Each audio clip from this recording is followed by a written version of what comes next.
Bom dia, pessoal. Tá todo mundo me ouvindo? Bom dia. Bom dia, Ana. Bom dia, Augusto. Bom dia, Benhur. Cristiane tá aí também. Jefferson, eu vi que tá aí também. Cristiane. Bom dia. Bom dia, Ossi. Eliseu, bom dia. Como é que tá? Bom dia, pessoal. Sejam bem-vindos aqui à nossa reunião do mês de maio, a nossa comissão de Direito do Trabalho da OAB, seção de Maringá. Hoje em dia a gente tem que falar o nome completo, né? Da onde que a gente está, porque é tudo online. A gente tem pessoas aqui que estão assistindo, que vão participar, inclusive, que não são de Maringá, né? Então sejam todos muito bem-vindos. A doutora Débora entrou agora também, bem-vinda. Bom dia. Pessoal, vamos dar um tempinho para o pessoal começar a instalar os programas e começar a entrar. Eu vi que o pessoal lá no grupo tá tendo um pouco de dificuldade, mas tá dando certo, né?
Bom dia, doutora Manuela.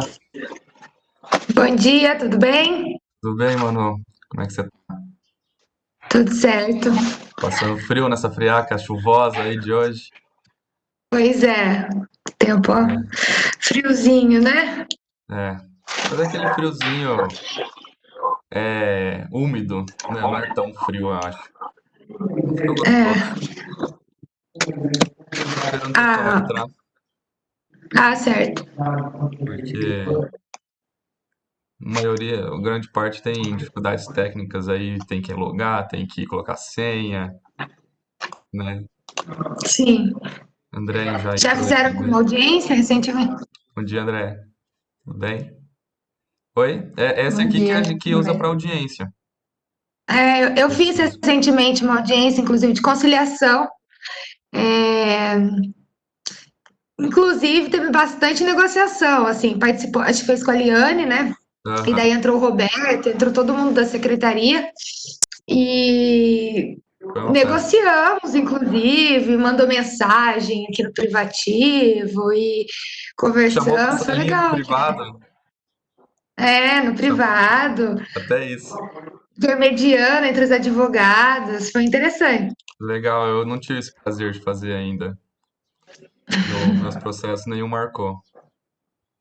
Inclusive, ela questionou se a gente tinha interesse em fazer a instrução, né, por Por videoconferência. vídeo, mas aí a advogada da parte contrária não quis, daí agora a gente vai aguardar, né, a É, parte, tem toda o aquela, retorno, né.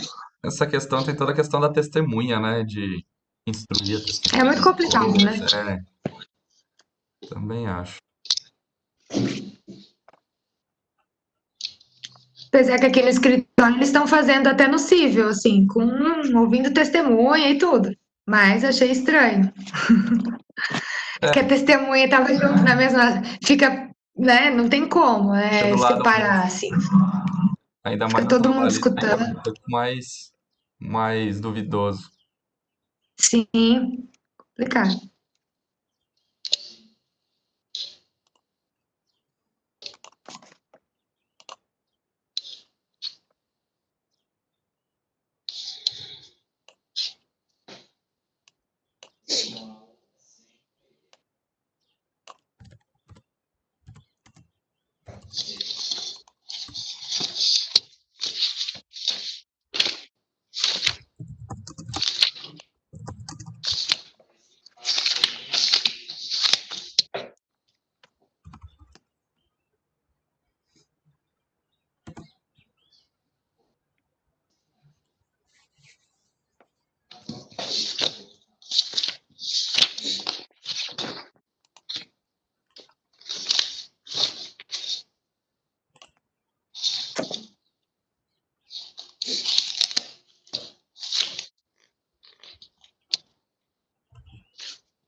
Pessoal, vamos começar a nossa reunião então. Normalmente, em dias normais, a gente começa sempre a nossa reunião pontualmente às 9 horas e na última sexta-feira do mês, né? Então, excepcionalmente, este mês de maio, né, a gente está fazendo nossa reunião na terça-feira, esse dia 2 de junho, em razão de agenda da doutora Jéssica, professora Jéssica, Oi, tem uma mas, coisa que eles colocaram ontem, né? é, Agora, uma coisa fala bom dia, Marcelo. junto com a Virgínia. Mas eu já Mas é falei, isso que eu ia mas se começar a falar ela, com mas se você, ela, que Então, a gente, mudei. A gente readaptou a nossa agenda aqui para ser para terça-feira, mas com essa pandemia aqui é só ligar o computador, você está em qualquer lugar, né? Então sejam todos muito bem-vindos. A Aline perguntou se vai ser gravado. Eu estou gravando aqui, Aline. Depois a gente vê se eu consigo disponibilizar ou no WhatsApp da nossa comissão, ou colocar no YouTube, não sei. Mas a gente pretende fazer isso sim. Sejam muito bem-vindos à nossa reunião.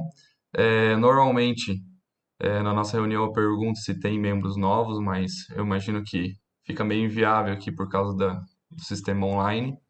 Mas para explicar assim rapidamente para vocês, nós somos a Comissão de Direito do Trabalho da OAB Subseção de Maringá. A gente faz reunião ordinária toda última sexta-feira do mês, né, às 9 horas. Excepcionalmente, hoje a gente está fazendo terça-feira, mas a gente vai se adaptando conforme a pandemia, né? E por enquanto as atividades estão suspensas, né? A gente tinha é, pretensão de fazer um evento grande no final do ano, a gente tem várias subcomissões, mas por enquanto está suspenso, estamos apenas mantendo nossas reuniões ordinárias com algum tema de interesse. A gente sempre traz algum tema de interesse nas nossas reuniões para a gente discutir.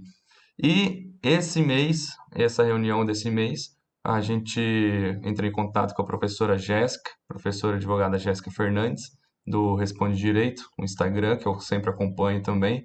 É, ótima profissional, didática sensacional, e ela nos deu a honra de participar aqui com a gente. A doutora Jéssica está aqui, né? Nos deu a honra de participar aqui com a gente, poder expor um pouquinho mais sobre compliance e gestão de risco. Bom dia, professora Jéssica, Bom tudo bem? dia, bom dia, tudo jóia. Obrigado pelo convite, fico muito feliz e honrada. Separei aqui um material bem bacana para quem nunca ouviu falar sobre compliance trabalhista e para quem já tem um conhecimento, entender um pouquinho como funciona nesse período de pandemia. Agradeço imensamente pela oportunidade, pelo convite.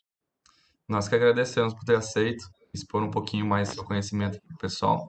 Essa comissão, o pessoal é bem interessado em compliance, né? É um tema que sempre Já fizemos uns 2 encontros sobre compliance e bastante gente compareceu, o pessoal é interessado. Então, professora, já se prepara algumas perguntas aí, o pessoal é interessado. Vamos dar início então já à exposição, professora? Você quer compartilhar a tela? Perfeito. Deixa eu só ver se eu consigo aqui. Deixa eu ver se dá certo. Aí. Deu certo? Deu, tá aparecendo. Então tá. Deixa eu só ajeitar aqui. Perfeito. Primeiramente, bom dia.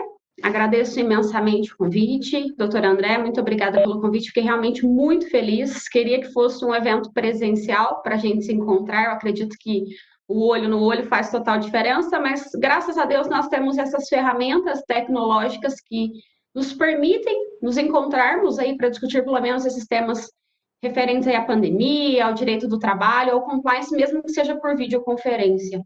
Eu acho o tema extremamente pertinente, porque, primeiramente, nós falamos muito nesses últimos tempos a respeito de gestão de riscos.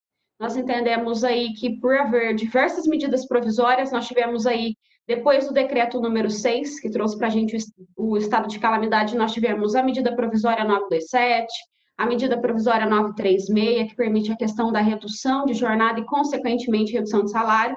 E, embora nós tenhamos aí tantas oportunidades, tantos eventos, fica complicado para a empresa tomar uma decisão, porque a gente sabe da questão da insegurança jurídica e a gente sabe que por trás de cada medida existe um risco. E as ferramentas do compliance, elas são utilizadas justamente para gerenciar esses riscos. Então, nós falaremos um pouquinho aqui sobre compliance, sobre gestão de riscos, sobre direito do trabalho e sobre todo esse contexto da pandemia que a gente vem passando. Para quem nunca ouviu falar sobre compliance, é importante a gente diferenciar os serviços. Hoje, a maioria dos advogados trabalha somente com a consultoria trabalhista.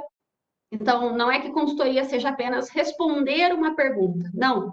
Você precisa conhecer o negócio do cliente, você precisa entender a necessidade do cliente para passar um parecer de consultoria, que é uma opinião, uma decisão estratégica que gera um impacto agora e também gera um impacto no futuro. Isso nós falamos de consultoria. Então, o cliente, em determinada ocasião, precisa de um advogado para entender se caberia ali a emissão de uma CAT, ou se, por exemplo, caberia ou não caberia a aplicação de uma justa causa, se haveria possibilidade de reversão dessa justa causa na Justiça do Trabalho.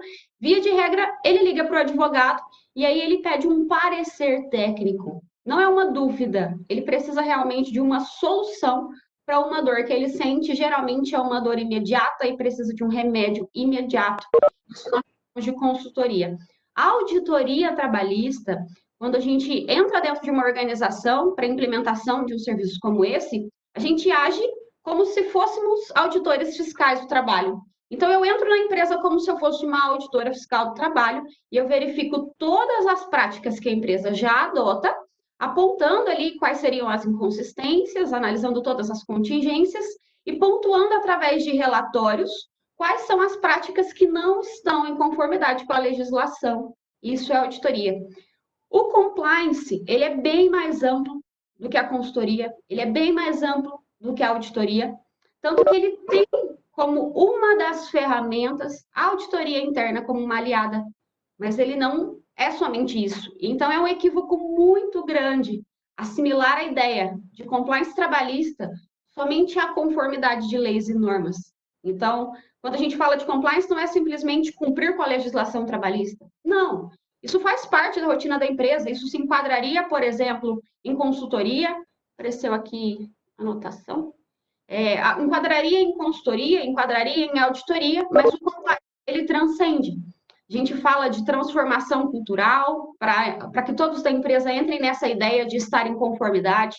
Nós falamos, dentro de um programa de compliance, de diversas ferramentas, além da auditoria, como canal de denúncias, elaboração de normas internas, gestão de riscos. A gente fala até em algumas ferramentas aliadas de gestão de pessoas que geram impactos no programa de compliance, como, por exemplo, o clima organizacional. Eu resolvi introduzir, porque às vezes tem alguém que não sabe a diferença dos 3 institutos. Para quem nunca ouviu falar sobre compliance, é a primeira vez que tem contato, nós tivemos aí uma demanda altíssima do compliance, principalmente depois de 2015. Em 2013, bem próximo daquele cenário que a sociedade foi para a rua, reclamando das condições, reclamando da política, uma manifestação que começou por conta de transporte público em São Paulo, tomou uma proporção gigantesca, onde todas as insatisfações foram colocadas, o pessoal realmente foi para a rua, junto com aquele movimento e todo mundo ficou chamando como o gigante acordou, o movimento vem para a rua, e justamente próximo a esse cenário, por conta de toda a pressão interna e por conta de toda a pressão externa, quando a gente fala dessa pressão externa, é que o cenário internacional cobrava medidas efetivas do nosso governo com relação ao combate à corrupção. Então, o nosso país já é signatário de diversos tratados e convenções internacionais que tratam do combate à corrupção, mas faltava uma legislação que fosse efetiva e que realmente trouxesse ali alguns parâmetros para as organizações, algumas medidas mais severas.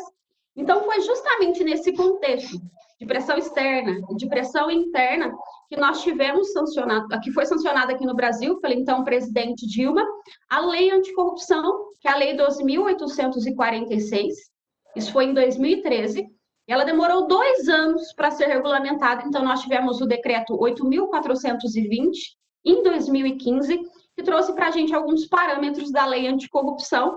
Então, só para entender um pouquinho esse cenário, a gente vê que no Brasil começou a falar mais sobre compliance depois do contexto da Lei Anticorrupção, embora já se falasse de compliance no nosso país desde a década de 70, que a gente viu aí os Estados Unidos tomando medidas mais severas no combate à corrupção. Então, a gente viu aí a FCPA e algumas legislações internacionais que geram até hoje impacto no nosso país. Então, muitas empresas que, embora sediadas aqui no nosso país, embora tenham as atividades aqui no nosso país, elas respondem perante essa legislação internacional. A gente falar um pouquinho sobre isso aqui, obviamente, demandaria uma aula só sobre esse assunto, mas para entenderem um pouquinho o contexto, já se falava de compliance há muito tempo, mas ganhou mais força no Brasil com a Lei Anticorrupção, que trouxe algumas modificações significativas para as organizações. O primeiro ponto é a responsabilidade objetiva.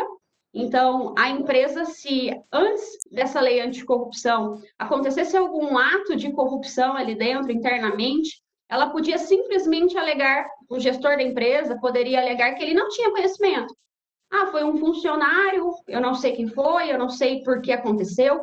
Com a lei anticorrupção e com o regulamento do decreto 8.420, trouxe para a gente responsabilidade objetiva, onde a empresa responde, independente de culpa ou de dolo, ela tem o dever de controlar e saber o que acontece dentro ali da organização. Trouxe para a gente também algumas punições, então a aplicação de multa, se a empresa for pega em um problema de corrupção, ela pode se ver condenada aí até 20% do faturamento bruto.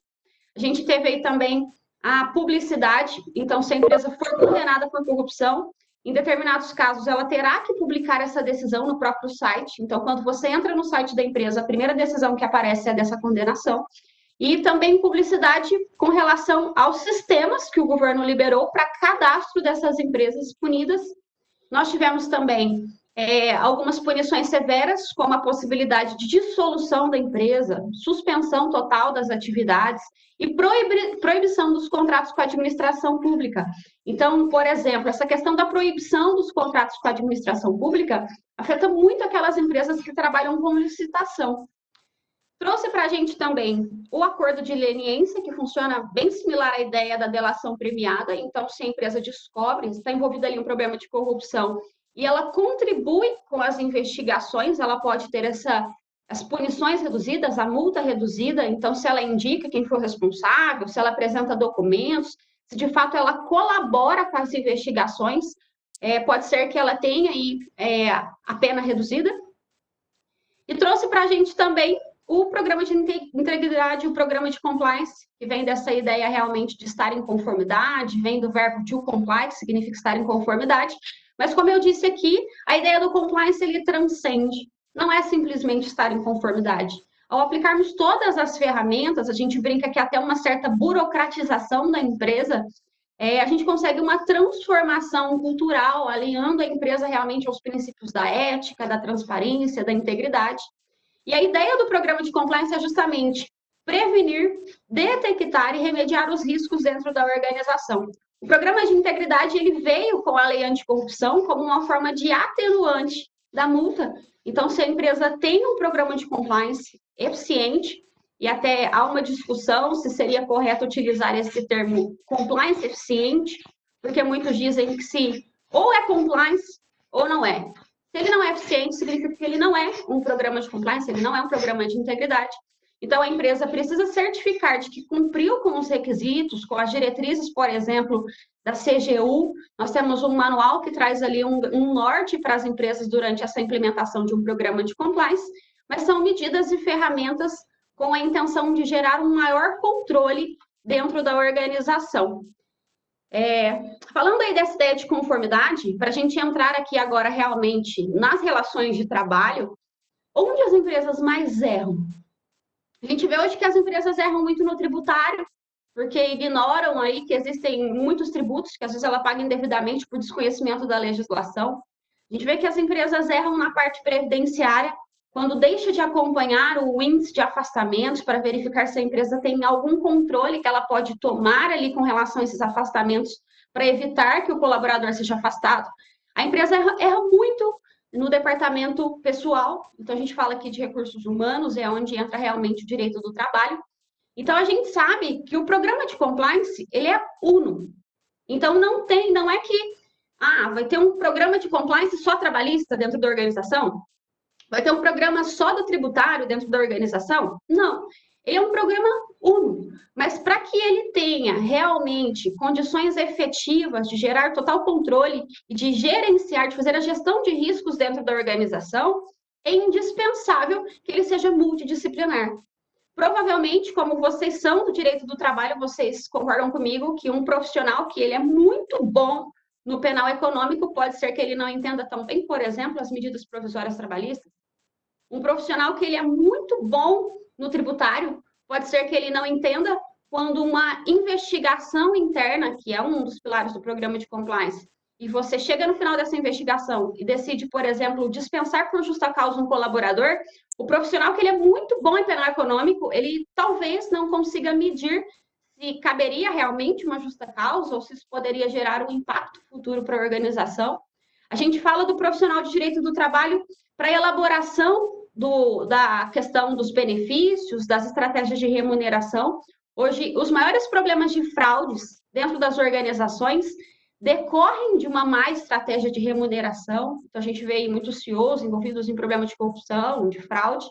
Então, em diversos pontos, eu poderia mencionar para você aqui que existe sim a necessidade de um profissional competente em direito do trabalho para implementar todas as ferramentas de um compliance e para fazer total monitoramento também dessas ferramentas.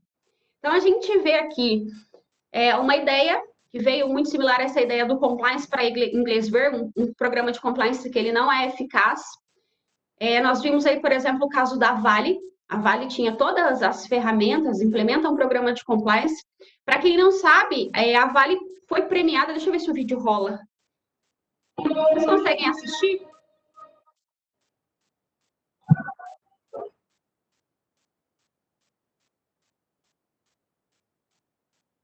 Esse vídeo da Vale foi premiado internacionalmente em um concurso com mais de 36 países, onde a Vale foi premiada em primeiro lugar por questões de saúde e segurança no ambiente de trabalho.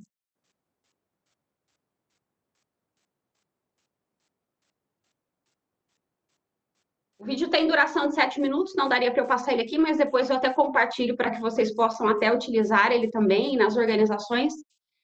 A Vale foi premiada em primeiro lugar em um concurso com 36 países, onde ela foi colocada como um grande exemplo em saúde e segurança no ambiente de trabalho.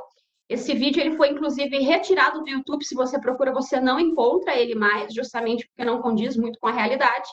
E o que a gente viu foi um cenário de compliance para inglês ver. Porque depois das investigações, foi verificado ali que eles tinham ciência dos riscos, dos problemas ali com a barragem e ainda assim persistiram na ideia, não comunicaram os colaboradores, não afastaram os colaboradores, tanto que vieram aí inúmeras condenações gigantescas para a empresa. E é justamente essa ideia de compliance para inglês ver. Eles tinham ciência dos riscos, mas não tentaram controlar em hipótese nenhuma. Então, a gente vê aqui um caso claro, por exemplo, do compliance para inglês ver nas relações de trabalho, e a gente entra aqui já nos pilares. E aí eu preparei, essa foi a primeira vez que eu faço essa palestra assim com a apresentação, eu organizei ela de um modo que você consiga entender quais são os pilares de um programa de compliance, se você nunca teve contato com eles, e ao mesmo tempo eu vou mostrando para você como seriam aplicados esses pilares durante esse período de pandemia. Então, falando aqui, o programa de compliance ele não é uma receita de bolo. Então, eu falarei para você sobre todos os pilares que nós temos para a implementação de um programa de compliance, mas não há uma receita de bolo. É preciso que você conheça o negócio do seu cliente. Então, se eu implemento um programa de compliance numa empresa do agronegócio, os riscos são diferentes de uma indústria.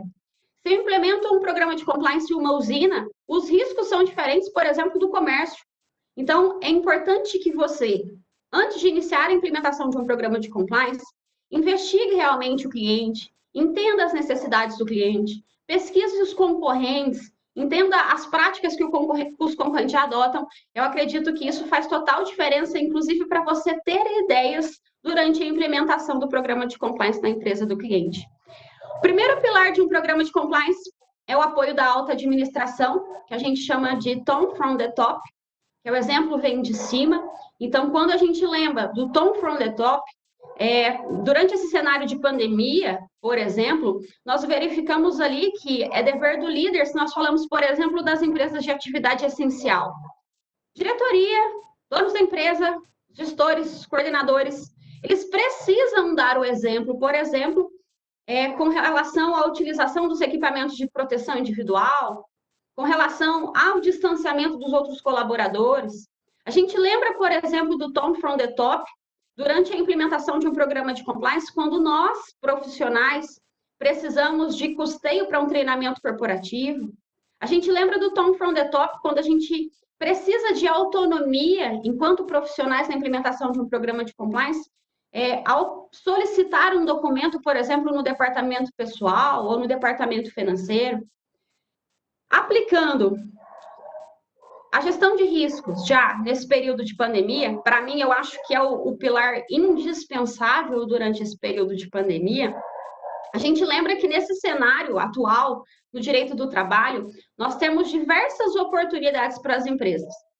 Então, nós temos a medida provisória 927, a medida provisória 936, e aí tem as possibilidades de teletrabalho, nós temos a possibilidade de redução da jornada e, consequentemente, redução do salário, nós temos a possibilidade de suspensão do contrato de trabalho. E, diante de todas essas medidas, qual medida a empresa precisa adotar, qual medida ela deve adotar?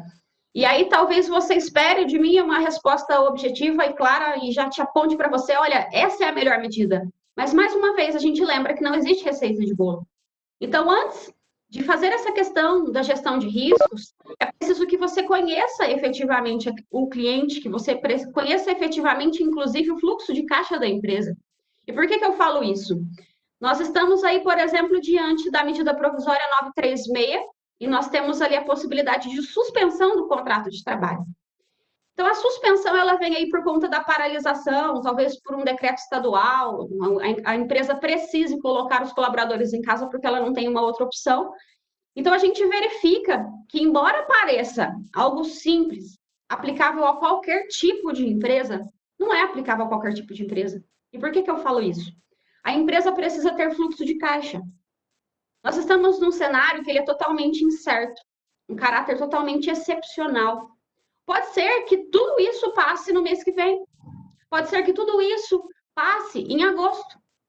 E se o seu cliente adotou a suspensão do contrato de trabalho no mês passado, ele tem 60 dias de suspensão, passou maio, passa junho, começa julho e não voltou ao normal e ele suspendeu os contratos de trabalho e ele está ali diante de uma paralisação.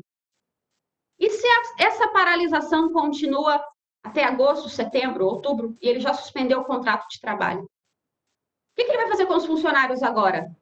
Será que ele tem condições financeiras para colocar os colaboradores em casa agora, concedendo férias coletivas, depois da suspensão?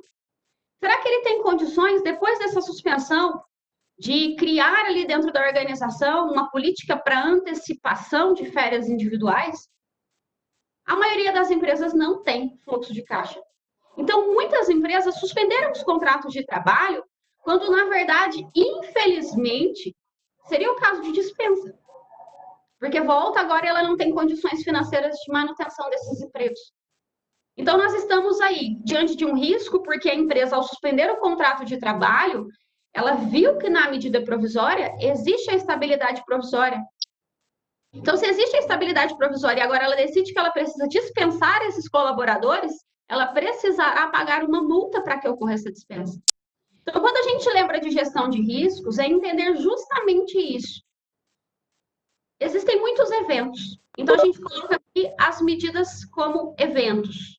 Mas não é porque existe um evento para a empresa que significa que é algo bom. De um evento, nós podemos ter ou algo bom, que a gente entende como uma oportunidade, que a gente chama de oportunidade, ou nós podemos ter um dano, que é justamente onde entra a gestão de riscos.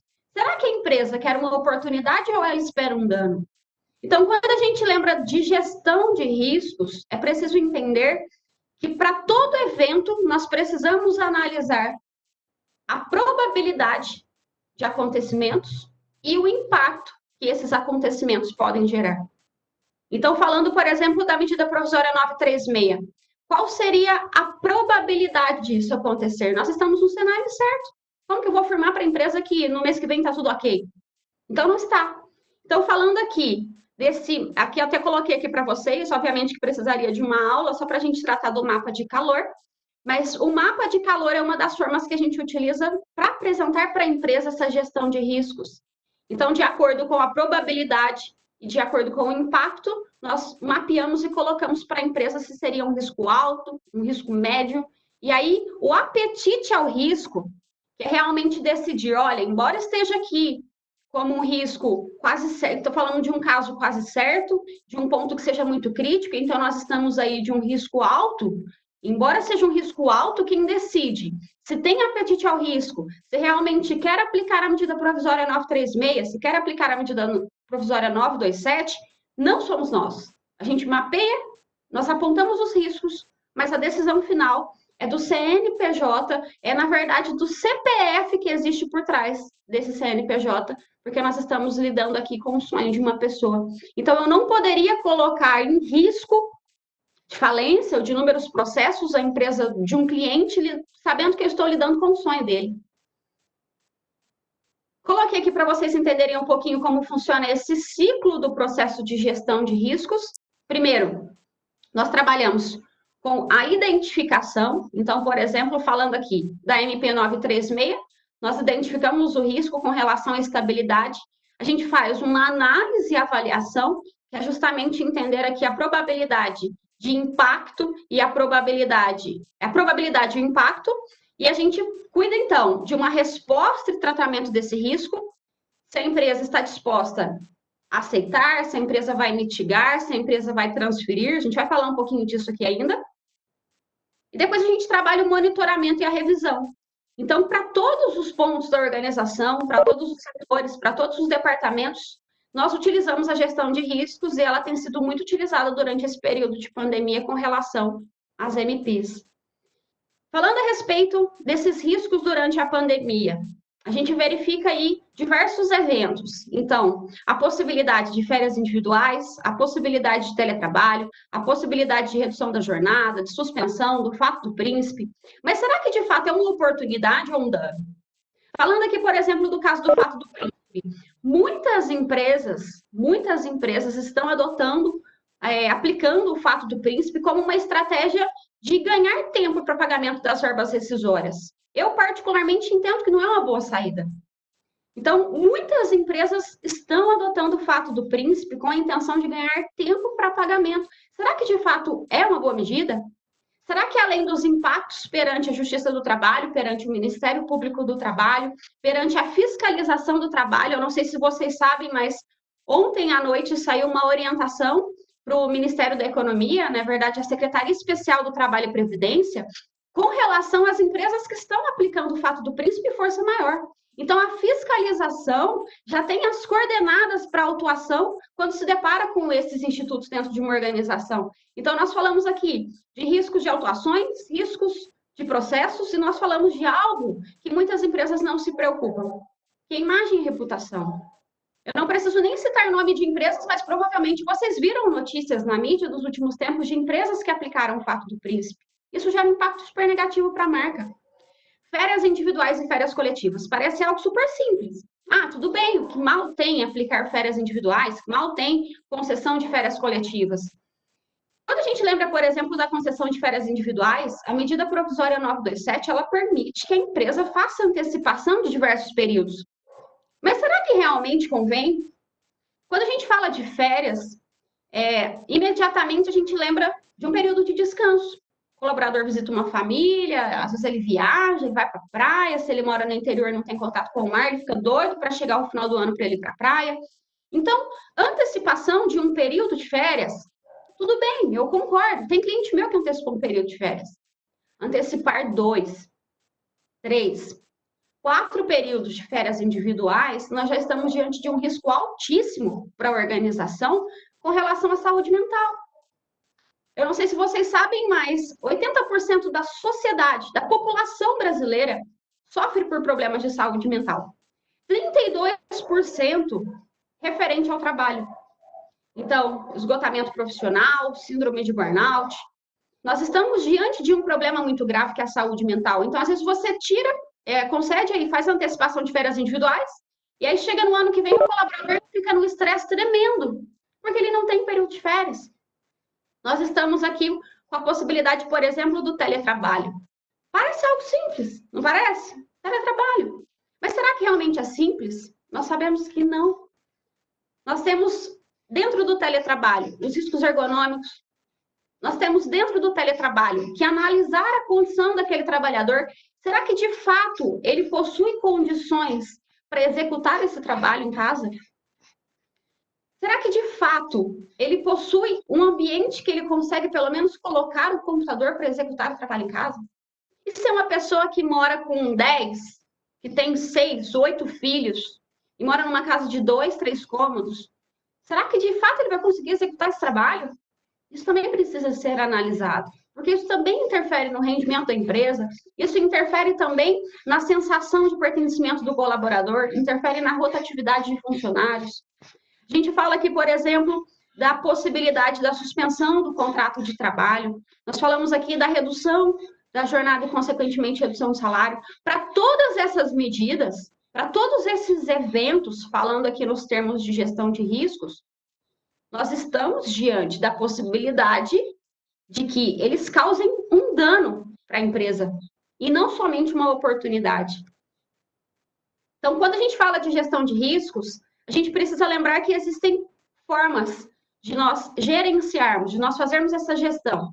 Nós podemos mitigar, nós podemos controlar esses riscos, nós podemos transferir ou aceitar. Para vocês entenderem na prática como funciona isso, vamos lembrar aqui, por exemplo, de um carro.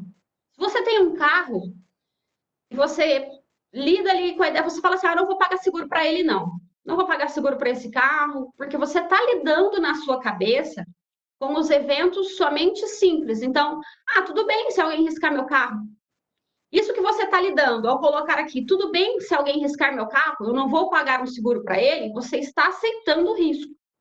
Agora, se, por exemplo, a gente sabe que existe um risco alto de você ter o seu veículo furtado, ou existe também um risco alto de você sofrer um acidente e dar perca total nesse veículo. Então, você está diante da possibilidade de um risco alto. E aí você começa a se questionar, eu pago ou não pago seguro? E aí você decide pagar seguro. Isso é transferir. Então, quando a gente lembra de transferir dentro das organizações, um caso emblemático aqui com relação à gestão de riscos dos contratos de terceirização. A tomadora de serviços, quando vai contratar uma empresa prestadora de serviços, ela coloca no contrato um calção, uma garantia, isso é transferir o risco. Ou então, medidas de controle. você fala assim, eu não vou transferir, não vou pagar seguro não, porque eu vou assumir esse risco, não vou pagar seguro não, mas eu vou tentar controlar um pouquinho aqui. Então, por exemplo, você sabe que o sol no carro estraga o carro, e aí você decide colocar uma capa só por cima desse carro para evitar que fique tomando sol. Isso é uma forma de controle. Então, para vocês entenderem, essas são as medidas que a gente adota com relação à gestão de riscos. E, mais uma vez, o apetite ao risco, que é aquela decisão final. Eu quero transferir, eu vou aceitar, eu vou assumir esse risco, não é de quem faz a gestão.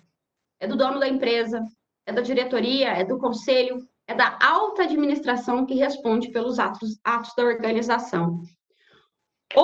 Outro pilar que nós temos dentro de um programa de compliance são as normas internas. E muitas pessoas confundem. Quando a gente lembra de normas internas, nós temos as políticas internas. Então, política interna são todas aquelas normas que a gente precisa disciplinar entre empregador e empregado. Então, utilização de EPI, por exemplo. A empresa cria uma política interna estabelecendo quais serão as punições para aquele colaborador que desrespeita as normas de utilização de EPI, se ele não utiliza, se ele estraga o EPI, se ele extravia o EPI, quais são as punições, isso nós colocamos ali dentro de uma política interna. Quando a gente lembra de política interna, é a forma ampla de nós falarmos sobre regulamento interno. O regulamento interno, ele é uma política interna.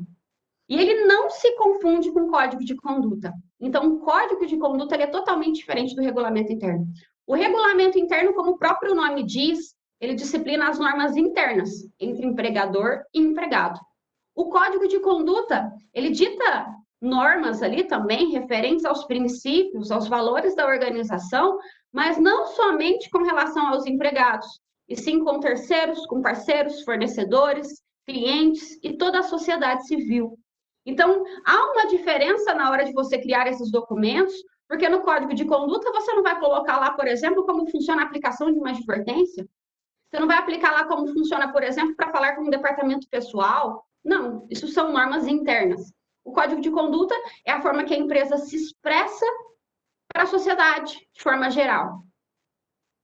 Um caso emblemático que nós temos aí, que eu trouxe para vocês entenderem um pouquinho da necessidade da criação de normas internas, nós passamos por um caso emblemático em Brasília, que uma professora, ela falou para uma criança, o cliente nosso é de escola infantil, a professora falou para uma criança que Papai Noel não existe. A criança perguntou para ela, olha, tia, Papai Noel existe? E aí ela informou a criança que não. Então, notem aqui que um colaborador da empresa, ele feriu ali um valor, algo essencial para uma mãe. Então, a mãe ficou muito brava com essa situação, não era direito da professora falar que Papai Noel não existe. A mãe, às vezes, é daquelas mães que põe o presente debaixo da árvore de Natal, faz toda aquela... a criança acorda de manhã, tá lá falando que o Papai Noel passou. A gente não pode interferir em crenças, nós não podemos interferir na educação das crianças. Então, por exemplo, em escola infantil, é indispensável a elaboração de normas internas, porque são muitos os problemas. Então, as normas vêm com a intenção, realmente, de evitar que esses problemas aconteçam. É uma forma de controle que a empresa possui. Então, nós falamos, por exemplo, de recebimento de presentes, quando a gente lembra de corrupção. E quando a gente remete essas ideias para o período de pandemia, nós temos também algumas considerações. Para vocês entenderem um pouquinho a respeito também dessa necessidade de elaboração de normas internas, inclusive durante esse período de pandemia, eu queria perguntar se fosse presencial, eu ia pedir para vocês levantarem a mão, mas pode responder isso só na cabeça de vocês. Quem aqui tem Facebook? Quem aqui tem LinkedIn? Instagram? Telegram? E o WhatsApp? Pelo menos o WhatsApp, todo mundo que está aqui tem, que recebeu esse link do Dr. André. Então, nós lembramos que é um cenário hoje que a maioria dos colaboradores possuem pelo menos um WhatsApp. E quando a gente lembra de redes sociais, as empresas precisam disciplinar normas com relação à utilização, porque são problemas que estão caindo na Justiça do Trabalho, no Tribunal Superior do Trabalho, que geram impacto dentro das organizações. Então, durante esse período de pandemia, por exemplo, Nós estamos aí diante da possibilidade de você colocar o colaborador no regime de teletrabalho. A gente sabe que dentro da CLT existe ali que não há a necessidade de controle de jornada no regime de teletrabalho, salvo quando a empresa possui meios para tanto. E o que a gente vê no cenário atual? A maioria das empresas, quando colocam um colaborador no regime de teletrabalho, estão procurando por sistemas, com a intenção de ter um pouco de controle sobre esse colaborador. Então, se o sistema controla a hora que o colaborador entra e sai, e se for estipulado que esse colaborador, o horário que ele entra e sai, precisa sim ter muitos cuidados com relação à jornada.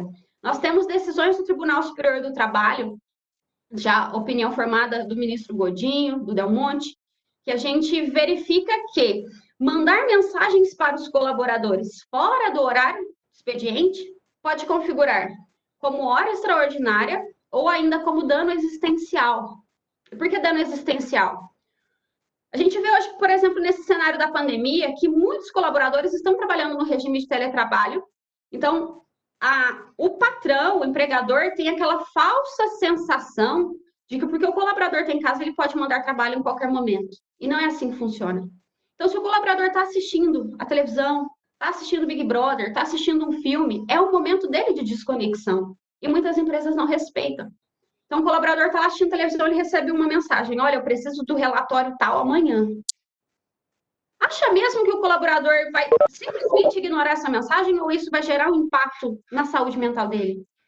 Ou então ele está lá tranquilo, chega no e-mail, ele vê lá no e-mail: olha, eu preciso que você me mande, tem como você me mandar isso agora? 10 horas, mas eu preciso que você me mande só aquele relatório que você já fez.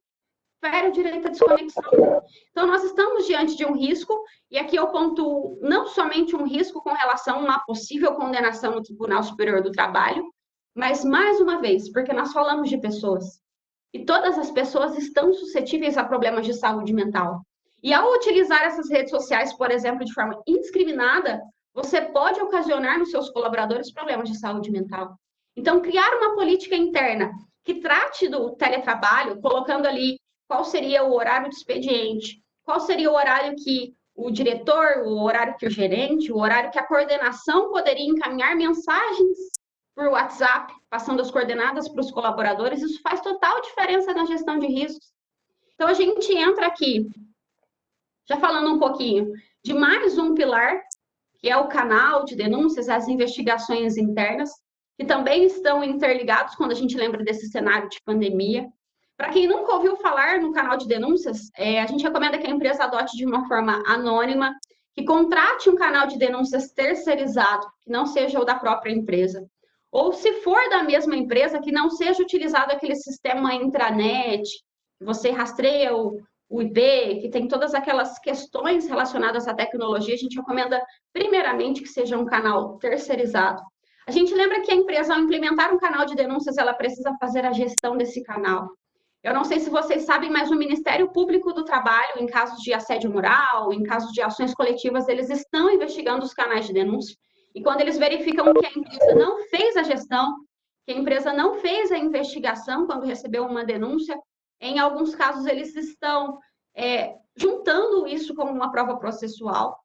A gente lembra desse cenário de pandemia, que o canal de denúncias ele tem sido utilizado não somente por colaboradores, então é um canal que ele funciona como se fosse uma ouvidoria. Talvez você já tenha visto em muitos sites com o nome de ouvidoria, e é a mesma coisa. O canal ele funciona para empregados e também para terceiros. Então, falando, por exemplo, das empresas de atividade essencial, o canal de denúncias ele serve para você receber, dá para até para colocar os lembretes no estabelecimento, por exemplo, que está ali disponível o canal de denúncias, se alguém identificar que um colaborador está trabalhando sem uma máscara, se alguém identificar que houve algum problema relacionado também com as prevenções da Covid-19. Nós falamos aqui de mais um canal, de mais um pilar indispensável, que é a transformação da cultura organizacional. Esse, para mim, é um dos pilares mais abalados pelo período da pandemia, porque é um dos pilares mais complicados para você implementar dentro de uma empresa, que é realmente a transformação cultural. Então, a gente vem, faz o mapeamento dos riscos, cria as políticas internas, cria as normas internas, Nós criamos ali todos os treinamentos corporativos com a intenção de que seja transformada a cultura organizacional para que todos entendam que realmente é um programa de compliance, qual o objetivo de todo mundo dentro da organização, qual o propósito da empresa. Quando a gente lembra desse cenário, nós tivemos aí muitos colaboradores dispensados, nós tivemos muitos colaboradores realocados, muitos colaboradores com os contratos suspensos. Então, é um período de transformação cultural que sofrerá um grande impacto. E a gente lembra aí que é um cenário bem delicado, inclusive para o retorno, para trabalhar a questão da cultura organizacional. Eu entraria aqui na cultura, mas eu vi que eu me empolguei muito, eu montei uma aula grande demais aqui. Falando aqui da due diligence, que é mais um dos pilares de um programa de compliance. A due diligence, durante esse cenário da pandemia, tem sido muito utilizado para as empresas durante a compra, por exemplo, de máscaras, de álcool em gel. Como é uma compra alta, principalmente pelas exigências da troca da máscara, falando aí das normas de saúde e segurança, a gente lembra que a due diligence ela vem para investigar as empresas que se relacionam com o nosso cliente. Então, o nosso cliente está procurando um fornecedor de máscaras. Será que é um fornecedor que, de fato, a nossa empresa pode se relacionar? Será que ela já não tem um nome manchado, não tem um problema com a reputação? Será que é uma empresa que não se envolve em problemas de corrupção? Então, a due diligence vem realmente nessa parte da investigação das pessoas que se relacionam com o nosso cliente, e ela tem sido muito utilizada com relação aos fornecedores nesse período de pandemia. Os treinamentos corporativos também foram impactados pelo período de pandemia, mas nada impede que eles sejam realizados pela forma remota. Então, nós temos aí, por exemplo, a elaboração de políticas internas. Eu sugeri para vocês que, ao colocar um colaborador no regime de teletrabalho, a empresa crie uma política interna para tratar das normas relacionadas a essa colocação do colaborador no teletrabalho. Mas não basta eu criar uma política interna. Eu preciso treinar o colaborador para isso. A política pode ser linda, maravilhosa, quanto for, que ainda assim existem pessoas que não compreendem facilmente com uma simples leitura. Então, é preciso treinamento. Se você vai colocar na empresa uma nova política, há necessidade de um novo treinamento, e esse treinamento pode ser feito de forma remota. A gente lembra aí que todas as empresas que estão em serviço essencial, considerada de caráter essencial, a maioria dos decretos estaduais trazem a exigência da empresa treinar os colaboradores sobre as precauções relacionadas à Covid-19, sobre as cautelas, a prevenção. Então, entra aqui mais uma vez a necessidade de treinamento. A gente fala também de treinamentos relacionados, por exemplo, a assédio moral, a cobrança de meta. Muitos gestores, muitos diretores, durante esse período de pandemia, cobram exageradamente as metas dos colaboradores porque não conhecem os limites. Então, os treinamentos corporativos, quando a gente fala de cobrança de metas, quando a gente fala, por exemplo, de assédio moral, é porque a maioria dos advogados sequer sabe o que é assédio moral. E é difícil você exigir isso de um colaborador, porque provavelmente ele também não entende. Então, sempre que você tem essa premissa de que as pessoas podem não compreender o que a empresa está fazendo, há necessidade de treinamento corporativo e o monitoramento de todas essas ferramentas, que é constante. Por isso que a gente fala que o programa de compliance é um programa vivo. Quando a gente fala que é um programa vivo, é porque não basta implementar uma ferramenta agora e simplesmente ignorar. Cria um código de conduta. Não precisa fazer mais nada. Precisa. Ele precisa de monitoramento, ele precisa de reajuste. Então, falando aqui, eu acho que eu empolguei um pouquinho com relação à hora, estou tentando controlar aqui. Eu separei para vocês 6 dicas práticas para esse período de pandemia que nós adotamos dentro das empresas dos nossos clientes. Eu espero que realmente seja útil para você. A primeira dica é a criação de um comitê da Covid-19. Então, se você assessora alguma empresa, a criação de um comitê para gestão de riscos ela é fundamental. Ainda que as pessoas que fazem parte desse comitê não tenham competência técnica para fazer um mapa de calor, por exemplo, no mínimo as discussões sobre as medidas adotadas é recomendável que se faça através de um comitê. Então, no comitê, você pode envolver um responsável do departamento pessoal, responsável de recursos humanos, responsável do departamento financeiro e os gestores, por exemplo. Por que eu falo isso? A pessoa responsável pelos recursos humanos, ela conhece todos os colaboradores.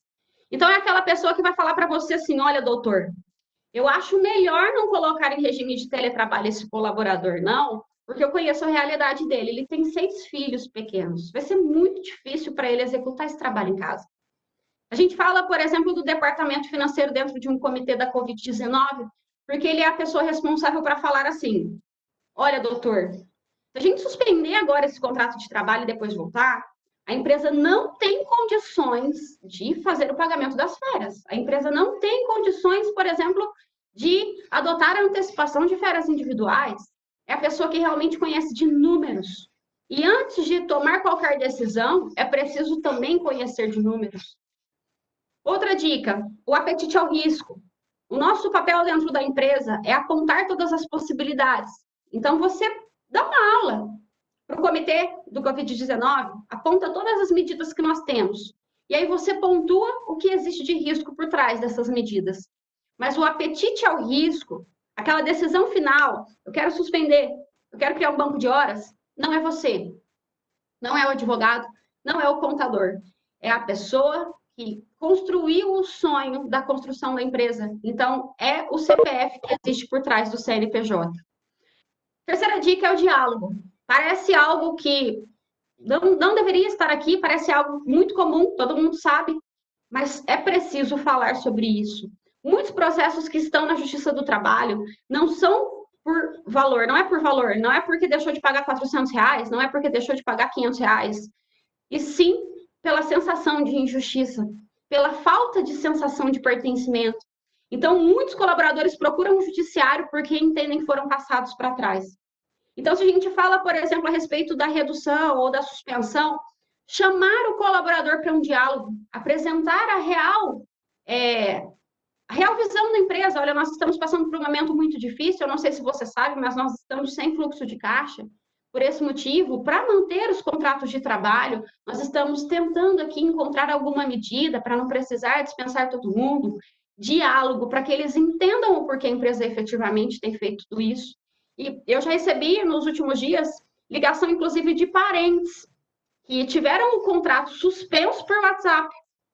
A empresa simplesmente mandou um WhatsApp e falou assim: olha, seu contrato está suspenso, pode ficar 60 dias em casa, depois eu te passo as informações.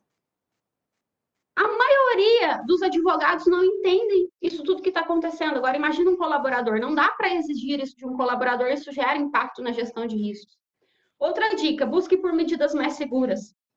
Embora a gente tenha, nas MPs, em inúmeros casos, a possibilidade de acordo individual, de poder diretivo do empregador, buscar por medidas mais seguras é favorável para a empresa. Então, por exemplo, na medida provisória 927, nós temos a possibilidade de férias coletivas, nós temos a possibilidade de férias individuais. Muitos sindicatos fizeram aditivos na convenção coletiva, indicando quais seriam as medidas e qual seria a flexibilização que esse sindicato compreende como aceitável. E muitos sindicatos, diante desse aditivo, está muito próximo à ideia da medida provisória. Então, convém, antes de simplesmente aplicar a MP através de acordo individual, verificar se pelo menos existe um aditivo na convenção coletiva e, em determinados casos, compensa até tentar buscar o sindicato para a celebração de um acordo coletivo. E aí, se não existe realmente essas possibilidades, o sindicato não negocia, se não encontra, aí a gente parte para as medidas que estão ali, como o acordo individual. A dica 5 é tudo por escrito. Então, você pode fazer essa reunião com o comitê da Covid-19, mas tudo que for falado nessa reunião, passe também por escrito. Porque tudo que a gente fala, amanhã já é esquecido. E pode ser que lá na frente venha uma cobrança em cima de você, dizendo que você não informou sobre determinado risco. E a dica 6, empatia e bom senso. Nosso papel, enquanto consultores, enquanto uma pessoa que entra na empresa responsável por um programa de compliance trabalhista, não é o mesmo papel nosso quando nós estamos ali diante de um contencioso. A gente sabe que mesmo no contencioso, dentro do nosso preceito constitucional, o advogado ele é indispensável à administração da justiça. Então, no contencioso, a gente está ali realmente para gerar a administração da justiça. E dentro da empresa também. Só que é diferente o cenário. Ali você não tem um reclamante como uma parte contrária, nós somos um. E você precisa realmente se enxergar a organização como algo único. O seu papel dentro da organização é gerar equilíbrio. Entender ali que nós estamos diante de um cenário que precisa realmente de equilíbrio entre capital e trabalho. Então, empatia, bom senso. Quando a gente fala em empatia, é justamente de se colocar no lugar do outro. Então, um exemplo claro aqui que a gente falou bastante durante a aula é com relação ao teletrabalho. Empatia é se preocupar se um colaborador tem como executar o trabalho. Empatia é se preocupar se o colaborador não mora numa área periférica, que não tem condições dele manter de forma segura o notebook que a empresa manda para ele trabalhar. Empatia é você se colocar no lugar do outro e entender se realmente, à medida que você espera, que você entende como boa para a empresa, pode gerar algo positivo também para esse colaborador. Se você... Empatia é quando a gente fala também de diálogo, e bom senso, que é realmente buscar o equilíbrio.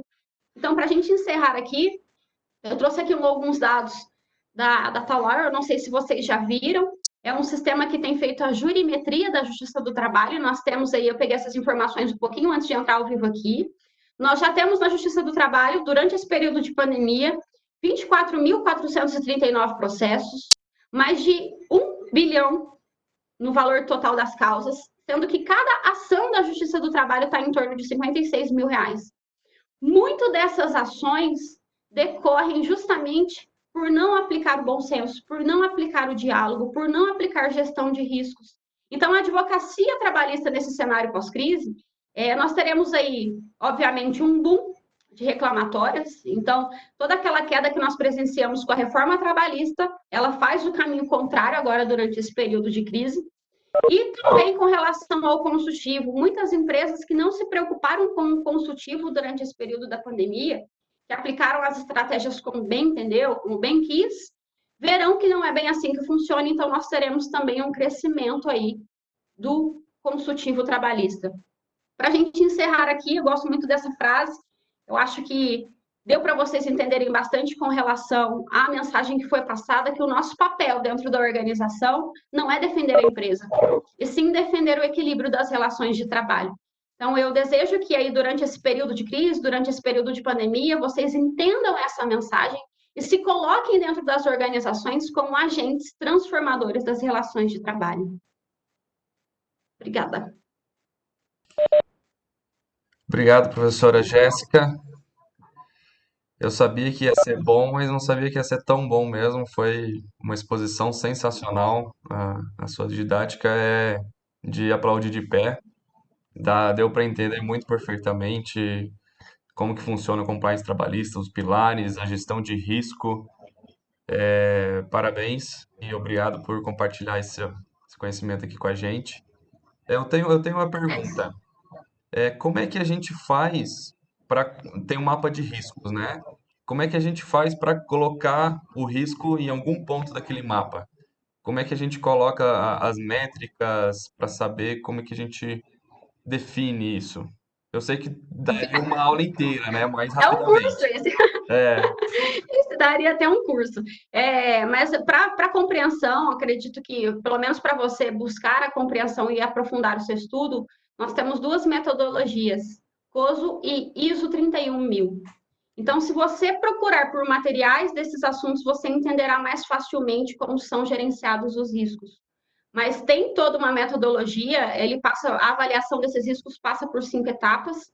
Eu não sei se tem alguém aqui que participou com a gente, nós fizemos até uma semana de gestão de riscos, pontuando um pouquinho como seria feita essa questão. Eu posso até compartilhar com você os materiais dessa nossa semana de gestão, se alguém tiver interesse em estudar um pouquinho, lá tem um pouquinho mais de aprofundamento. se você puder, a gente agradece. Eu vou estudar. Sim. Mas alguém tem alguma pergunta, algum apontamento? Só liberar o microfone.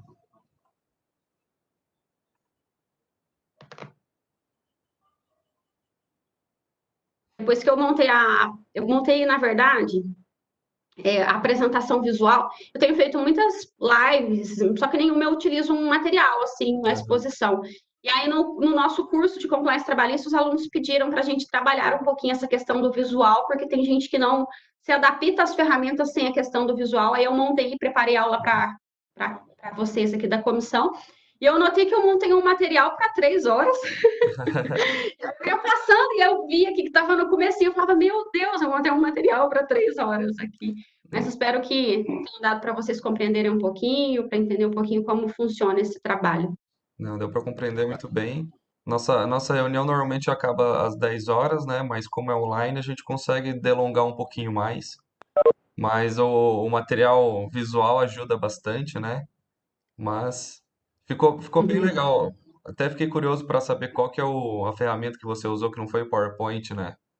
É Prezi, Ah, o vale a Prezi, pena, viu? que ele muda O de um Prezi. lado para o outro, assim, né? Achei bem Ele legal. muda, eu acho que ele dá muita clareza até para a exposição, a gente consegue ver os pontos, eu gosto muito dele também. Eu vi que a Paula perguntou aqui no bate-papo por onde começa o programa de compliance.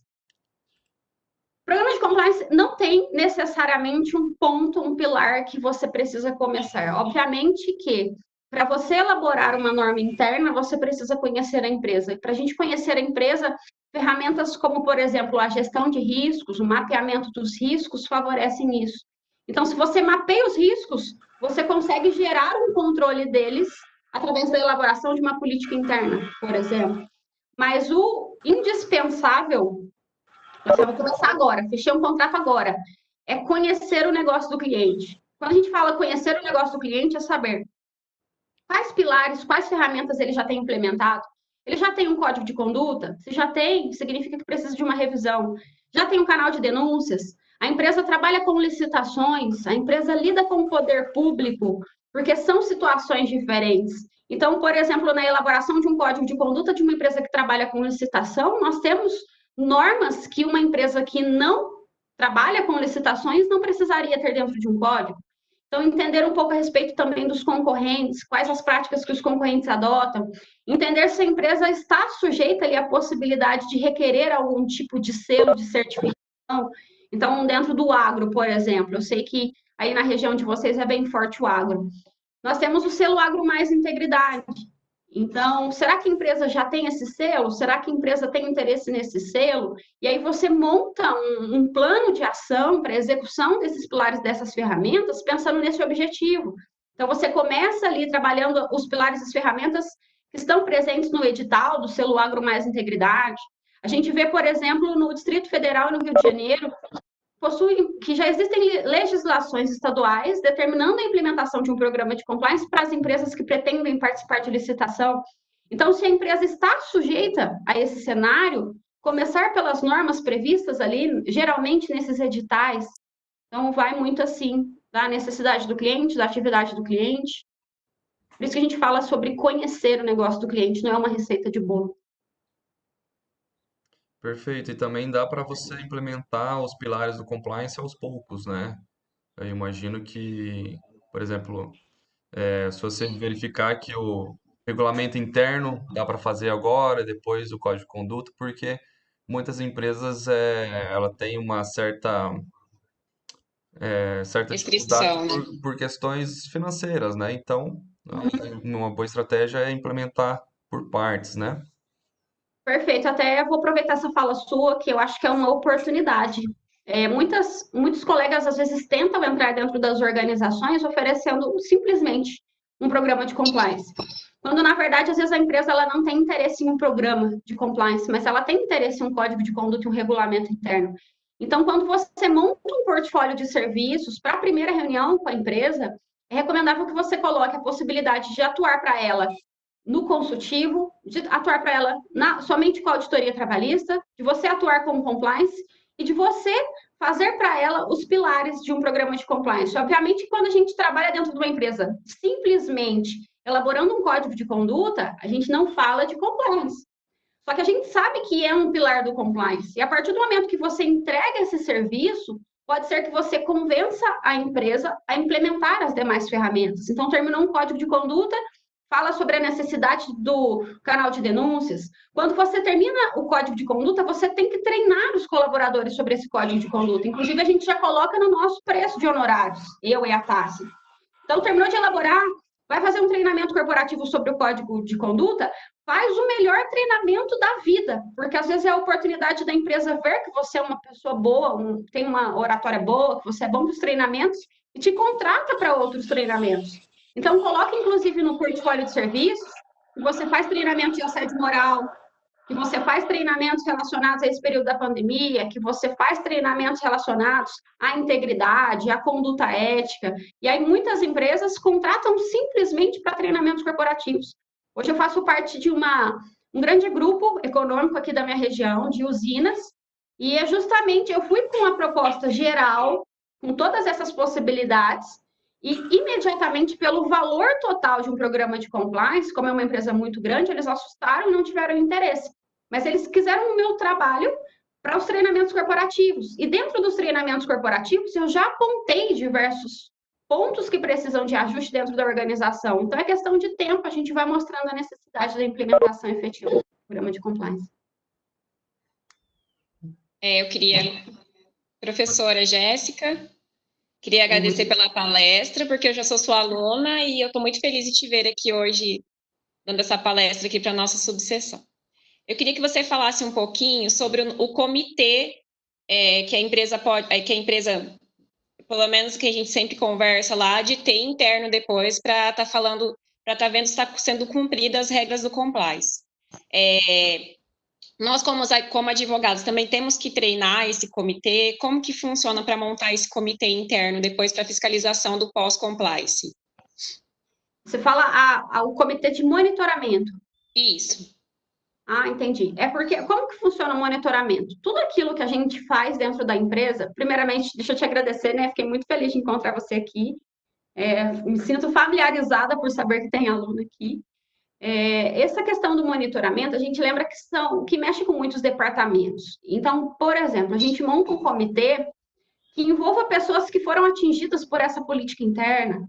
A gente monta um comitê que envolve o departamento pessoal, o departamento de recursos humanos e o departamento financeiro, eles caminham de mãos dadas com a gente. Isso aí, a primeira pessoa que você tem que fazer amizade quando você chega na empresa é o departamento de recursos humanos. Depois você já faz amizade com o departamento financeiro, porque eles entendem mais da empresa do que os próprios donos, do que os próprios proprietários.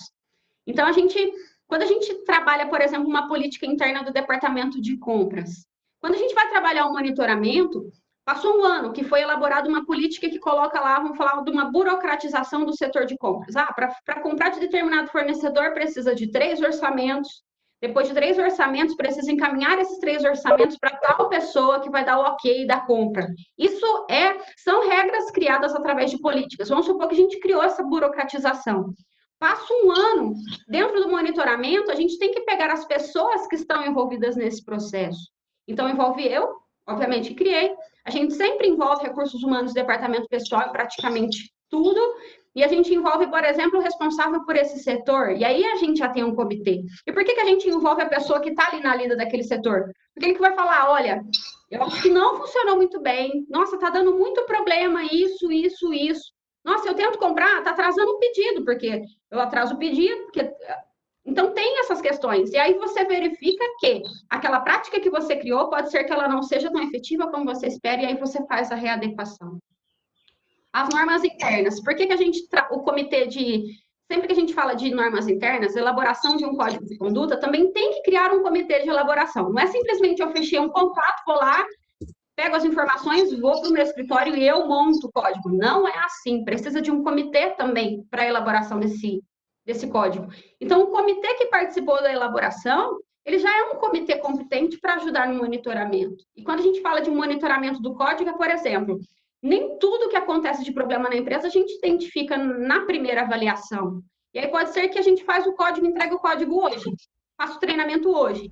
Passa 6 meses, acontece um problema que a gente fala assim, isso tem que constar no regulamento. Isso tem que constar no código de conduta. E aí é um monitoramento da ferramenta. E geralmente essas pontuações vêm da pessoa que está ali mais próxima, mais de frente. Então, do código de conduta, a gente vê que muitas modificações com relação ao monitoramento vêm por sugestão do Departamento de Recursos Humanos. Obrigada. Empolgo. Isso que você falou, professora Jéssica, é bem verdade, né? Quem conhece a empresa a fundo é sempre o RH e o financeiro. Quando eu também, você falou, quando eu vou conversar com os donos da empresa, eu sempre peço para colocar a pessoa do RH lá. Às vezes é o próprio dono, né? Mas pega a pessoa do RH, pega a pessoa do financeiro, vamos participar junto ali. Aí você faz a pergunta pro dono da empresa, mas é o cara do RH ali que sabe a resposta. Ele que dá a dica ali. Exatamente. É sempre assim. E quando a gente fala, por exemplo, de relações de trabalho, mesmo nas questões relacionadas à corrupção, nós falamos de pessoas. E a pessoa que mais conhece as pessoas da organização é o Departamento de Recursos Humanos. Eu tenho como prática, quando a empresa é menor, que só tem o dono faz tudo, eu tento envolver pelo menos a esposa dele. Eu não gosto de fazer muito reunião que eu passo todas as informações para uma única pessoa. Eu sempre tento montar um comitê. São mais visões, são mais opiniões. Boa dica, eu vou começar a fazer isso também. Normalmente eu falo para o dono da empresa apenas. Por exemplo, eu tenho uma empresa que eu trabalho, são dois donos, né? Às vezes eu respondo uma coisa para um dono, o outro me liga no outro dia perguntando a mesma coisa, porque eles não se conversam, ainda mais nesse tempo de pandemia, cada um na sua casa. Então, acho E que aí é justamente isso. Então você vê aí, por exemplo, que eles possuem opiniões distintas, e às vezes você conversa com um sócio e a opinião desse sócio não é a mesma do outro. E aí vem um sócio e fala assim: não, pode suspender. Vai lá, suspende todos esses contratos. Aí no outro dia, se você passar as mesmas informações para um outro sócio, o outro sócio vai falar assim: ó, mas você não tinha me falado dessa estabilidade. E aí já muda tudo aquela decisão que foi tomada no dia anterior. Então, essa de você falar, ó, nós vamos tomar a decisão agora do que vai fazer com os funcionários. Então, a decisão vai ser tomada hoje, a reunião vai ser tomada dia tal, a reunião é dia tal, as pessoas que participarão da reunião são essas. E coloca tudo isso na ata. Eu escrevo na ata mesmo. Presente fulano, presente ciclano, eu redijo a ata, eu não imprimo na hora, obviamente, porque às vezes a gente não está com a impressora pronta ali perto, mas ou eu mando por e-mail, e quando a empresa que eu visito, depois eu levo e peço para todo mundo assinar. Eu deixo tudo registrado, tudo documentado. muito bom, muito bom. Mais alguma pergunta, pessoal? Ó, a Paula perguntou se está tendo curso de compliance trabalhista online. Sessões encerradas. A gente só abre. Na verdade, no ano passado a gente abriu só uma turma online. Eu acho que esse ano deve sair aí uma segunda turma, mas a primeira a gente abriu no mês passado e, por enquanto, sem previsão. Mas tem muito conteúdo gratuito no nosso site, que é www.compliancedozero.com.br. Tem muitos PDFs, materiais. A gente manda muitas aulas lá. Também tem o link do Telegram, que a gente manda muitas atualizações. E para esse mês ainda a gente está preparando muito material novo. Então, vale a pena se inscrever lá na nossa newsletter. E Bacana. assim, gente, só para falar para vocês, os materiais são impecáveis, os gratuitos. Podem entrar, vocês vão amar. Assim, eu me matriculei no curso vendo os materiais gratuitos, que eu falei, meu Deus, se os gratuitos são assim, imagina como vai ser o curso, né? E assim, eles fornecem muito documentação, muito material também no curso. Assim, quem tiver oportunidade na próxima turma, vale muito a pena mesmo. Assim, acho que foi o melhor investimento assim, que eu fiz esse ano, foi essa questão do curso do Compliance com elas. Fico Vale muito muito feliz, muito mesmo. Obrigada. A gente montou uma biblioteca para os alunos depois da primeira turma, porque não adianta nada eu simplesmente falar da teoria, falar da prática e não entregar ali o suficiente para você colocar a mão na massa. Então, a gente disponibiliza tudo que eu falei aqui, tudo tem modelo, tudo tem material, tudo tem esboço. Se não está compreendendo o assunto, a gente vai, faz uma aula ao vivo, a gente cuida mesmo. Talvez a gente organize para levar o curso presencial, quem sabe, futuramente aí com a comissão Maringá. Sim, com certeza, professora. Isso aqui é só o pontapé inicial de uma parceria que eu acho que dá para a gente manter, né? Ou presencial ou virtual. Eu gosto mais do presencial, né? Que é mais próximo. Eu gosto. Mas com certeza, sim, a gente pode pensar no final do ano fazer um evento sobre compliance trabalhista, que é o tema da vez, né? Principalmente agora, né? Já era antes da pandemia, com a pandemia veio ainda mais, né, essa questão. Então a gente pode pensar já em fazer um evento no final do ano, chamar a Tássia também, que é sua parceira. Eu já aceitei. Já foi, né? Perfeito, então. Já vamos ter que organizar, então. Perfeito. Perfeito. Bom, professora, agradeço. Vamos finalizar aqui nossa reunião. Agradeço a presença, agradeço ter aceito o nosso convite de pronto, né? Eu entrei em contato com a professora Jéssica pelo Instagram mesmo, ela já aceitou, já marcamos um dia, a disponibilidade, muito, muito obrigado, aqui para expor aqui para a gente sobre compliance, foi muito bom mesmo, didática sensacional. Muito obrigado mesmo e Agradeço. E é isso. Fica aí para os demais membros. Nossa próxima reunião, agora a gente consegue fazer por videoconferência tranquilamente. Então, nossa próxima reunião, num primeiro momento, vai ser na última sexta-feira do mês de junho, né? Que é a nossa reunião mensal por mês. Mais uma vez, professora Jéssica, muito obrigado. Agradeço, muito obrigada pelo convite, agradeço todos os participantes que ficaram aqui até agora no finalzinho. Para quem não me acompanha ainda, meu Instagram é @respondedireito. Se Deus quiser, logo a gente se encontra por aí, e aí a gente troca abraço, se encontra pessoalmente, conversa muito sobre compliance também, e muito obrigada pelo convite, fiquei realmente muito feliz, doutor André. Perfeito. Muito obrigado.